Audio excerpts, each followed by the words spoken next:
Do you like to handle a lot of applications at the same time? You are multitasker in the house or in the office, but after you're done with the work, you hate going into each application and quitting them individually by pressing Command Q. So let's fix it. Let's make you faster with the QuitAll application for your Mac device. So this is the application right here. This will make our process faster by quitting all the applications, or we can quit the applications selectively. Let's check it out. I have installed the applications on my Mac device. By the way, I'm using the MacBook 16-inch, but let's just move on and see how it works. So as of now, I have some applications open right in my system. The application is running right now, and to use this, we have to go to the menu bar and we have this icon of the QuitAll application. Now, if I press it once, I can see all the applications that are working right now, and all the applications are selected. So now if I press on the QuitAll, it will quit all the applications. We can also selectively quit the applications. Like I want to keep the Focusy, I want to keep the Chrome, Firefox also, but I can quit these three. Then I can select these and just press the quit selected. So it will quit these applications. See,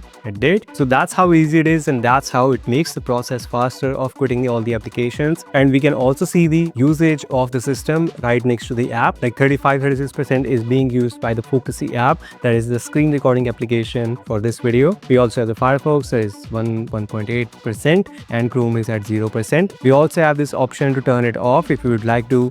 You press this and it also makes some cool sound effect. I turned it on in the settings, so there's an option for that. So that's how it works, and I find it quite useful. Let's also have a look at the settings to see what are the things we can tweak. So this is the setting page right here. We have open at login, so this will open the application at the login, which is a must thing to have. Then you have play cool sound, so that was the setting I was talking about. Then there's view background apps. You can click on this and it will show the background apps as well, which is quite a mess. So I would like to keep that off. I don't want to see that, so turn it off. And you have group background instances, that's also there to keep things neat. Then there's never quit music apps. You can turn it on or off. You can deselect the apps by default, so that's there. You can just click here, so all the apps are deselected, and then you can click on the apps you want to quit. So that's also other way around. And then we have disable quit tips. You have include finder windows in the list. You can also quit your finder, so that's another option. Include empty trash in the list. You can just click here, and now you have empty trash. So as when you quit the selected, it will empty out your trash, so be careful with that. Then you have quit inactive apps. You can have this setting, like if an app is inactive for about 1 hour, you can set it manually. It will quit automatically, so that's another cool feature of this application. Then you have sorting option. You have A to Z. You can just customize this. I would like to keep it to high to low CPU percentage, but then it will keep on bouncing up and down the application depending on CPU percentage, so A to Z is perfectly fine. Then you have default normal quit or force quit. Like as of now it's at normal quit, but if you set it to force quit, it will force it out the quitting process. Like even if you have unsaved documents, it will just quit it no matter what. If there is an app stuck, it will quit. So that's the force quit option, so you have to be careful with that. I would like to keep it in normal quit. That works for me. You have the reset all option. Then you have shortcuts as well to make things much faster. I think this is quite useful, but set this shortcut with a thought process that you have this very unique quitting. Like you can set this to this, so that's the default shortcut.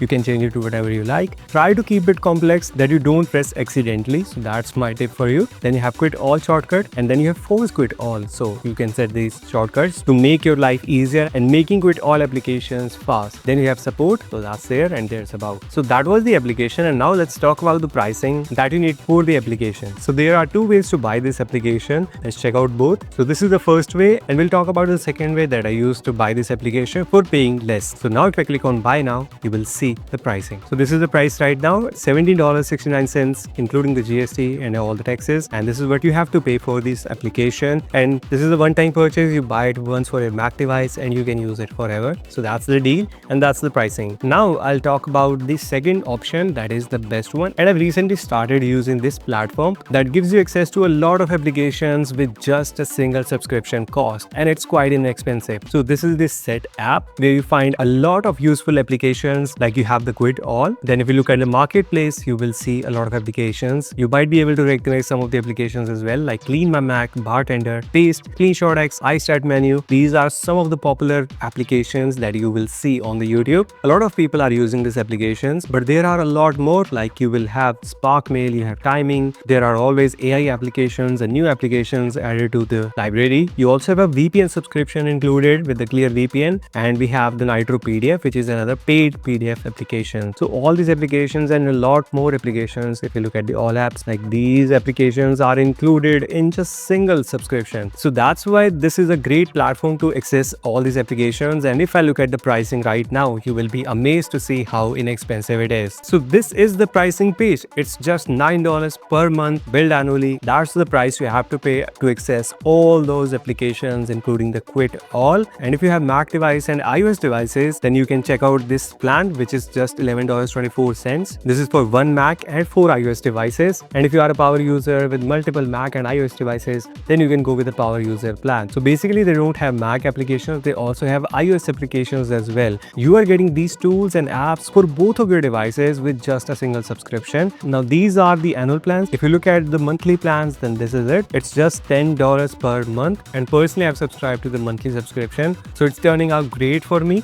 And there's even 7 days of free trials, so you can try the Setapp platform for 7 days for free, and during that period you can also try QuitAll along with all the applications, then see if you like it, only then continue, otherwise you can just cancel it out. The trial link for this Setapp will be in the description below. Definitely check it out. But that's been it for today. Now if you are looking for other Mac applications, then you can check out these too. And what are your thoughts about the Setapp? Let me know in the comments as well. Like, share, subscribe. Stay safe. Bye bye.